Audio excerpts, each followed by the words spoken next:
Welcome to this episode of YouTube, where we're featuring Grizzler in the back habitat, a place rarely seen by the public. We've had the east side off to finish a roof line to try to get it prepared in case Bolts or Denali have to come into retirement. So that means Grizzler's hanging out in the back habitat, doing really well. He's been very, very active. And as a matter of fact, we started him on a new topical treatment for his joints, and it seems to be working pretty well as he cruises to the back habitat there from the pack holding area. Grizzler has his own mister system. It's a little bit less intense than the exhibit. It's only 200 psi, but it does cool him down when he comes in and out. This is the transition area. And as I said, the exhibit has 1,000 psi mister, and it takes a little while to get the wolves kind of comfortable with being under the mist, so we do a lot of positive conditioning to try to make sure that they are relaxed about it. A little bit of posturing going on with the young ones. That's been keeping the place pretty active. Axel usually in a high tail over Grayson. At this point, ignoring Denali, and that's good. They had a little bit of a rough time with Denali here a couple of weeks ago that concerned us, but just normal behavior. So in order to kind of address it, we're trying as many distractions as we can.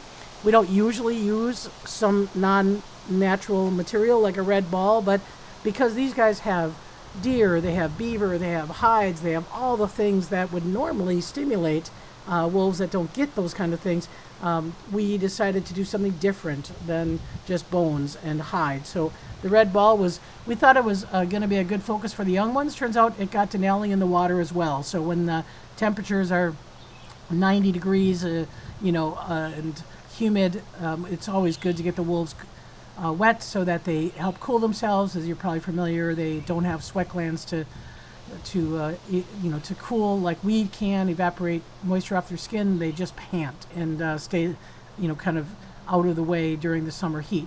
So we were happy that Denali was interested in it, tried to bite it. The other thing that we did on the 4th of July, temperatures were 94 degrees here on the 4th of July. We took snow that we saved in the freezer from last winter, and we put Gatorade, red and blue, and left a one white snow bucket there in honor of the 4th of July. And you can see here what the smell of Gatorade does to wolves. Scent rolling by Grayson there. A little bit, it's okay if they eat it, because obviously the electrolytes that help us help them as well. And Axel's going to give a little bit of a scent mark there because it is a foreign scent. So Denali's scent rolling, but it's always more concerning for those older animals to scent roll because it puts them in a vulnerable spot. You see Grayson just did a very slow, deliberate walk behind Denali. That's definitely a circumstance where Denali needs to be aware of where Grayson is and not make himself vulnerable. And so he's going to mark as well. That's called a squat urination there, to be able to mark that foreign scent. So a little bit of behavior there for the visitors.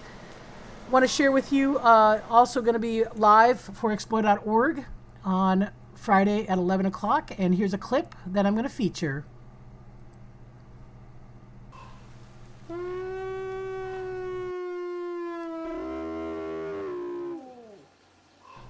That is Grayson in his morning howling. Typically, he has a lot of lone howls, sometimes to wild wolves, sometimes to coyotes, sometimes to grizzler. Definitely the communicator of the bunch here. So I will also feature a webinar called Summer Heat, How Do Wolves Adapt, on July 16th. That is a pay-per-view webinar, and you can log on to wolf.org and book a spot for that webinar, and we'll not only discuss the summer heat issues, but I want to talk a little bit about frustration and aggression. Those are things that are on my mind as we enter the fall season here in not too short a time. Thanks for watching.